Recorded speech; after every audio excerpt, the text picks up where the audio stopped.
back here on the John Fourcade Show. We take a look at two of the top players coming out for the 2017 NFL Draft, and on the offensive side of football this week, we're taking a look at Tennessee running back Alvin Kamara.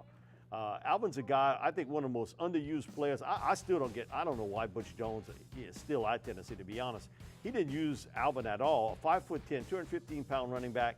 He rushed for almost 600 yards, scored 13 touchdowns. Terrific back coming out of the backfield.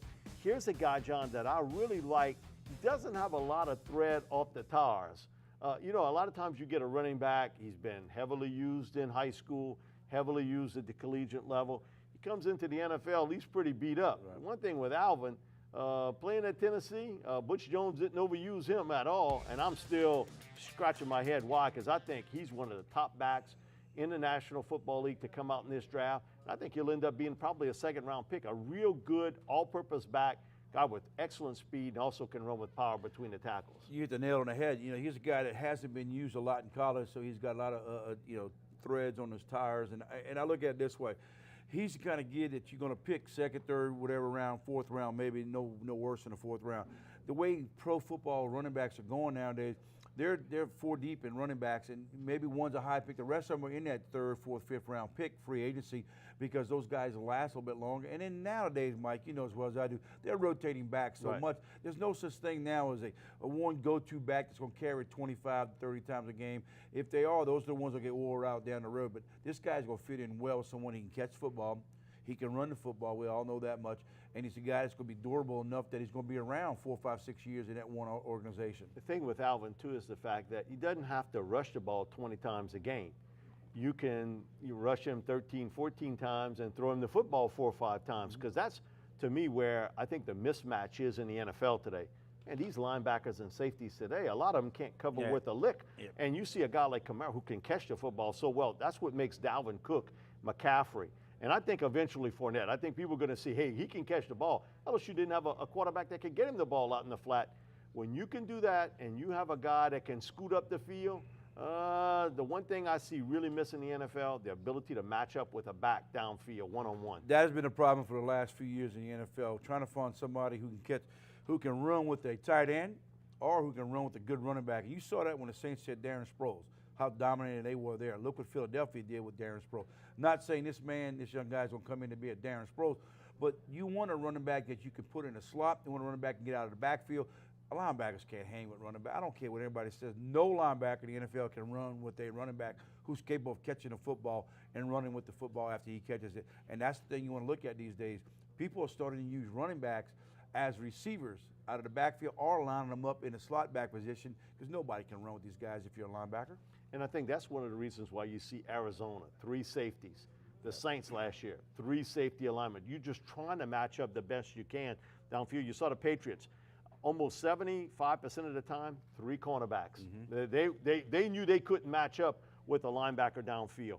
One of the top linebackers in this draft class, and certainly we've watched him play for 3 years. He ain't a good player. He's a dominant guy, and that's Reuben Foster, the middle linebacker from the University of Alabama, 6'1", 235.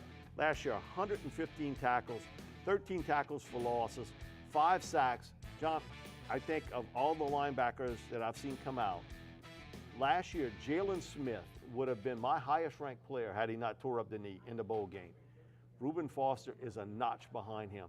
Not only does he play to run well, he's also matches up real well in the coverage part of the game. He can blitz from the inside. Now, he had rotator cuff surgery, so he won't be able to work out like a lot of the linebackers do. But, you know, today's world, it's not the surgery, it's the rehab. Right. If the rehab's going well with Foster, he's a top 10 pick. Not a lot of teams would use a top 10 pick on a middle linebacker, but I want a guy that can cover, take over my defense. He did that with Alabama almost from day one. I'm the leader here, and I'm going to take control. He matches up well, and I think that's what's going to make Reuben Foster a top 10 pick. And also, Mike, when you look at players who have surgery, it's not a knee surgery. It's a shoulder injury surgery. You come back a lot quicker than you could if you had a knee surgery, because you need your knees to run and defend and block. This young man, and we watched him a lot. We have talked about him a lot being down here in the South. We watch LSU football. We watch LSU play Alabama a lot. And Alabama can tell you one thing. They got 5 or 6, 7 guys on that team right now might go in the first round. Buckets Award winner. He's a stud. He's a guy who runs. He's like your quarterback on offense. He runs the defense for you. He lines up things, gets everybody in their position. He's able to run with the running back. He's able to blitz if you ask him to blitz, and he's also a good run stopper.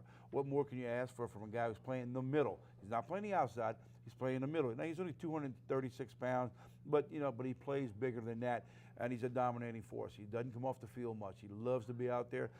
Whoever gets him is going to get a quality player. One of the things, one of the LSU offensive linemen was telling me when they played Alabama this year, as soon as they would line up, he was saying, this is what's going to happen.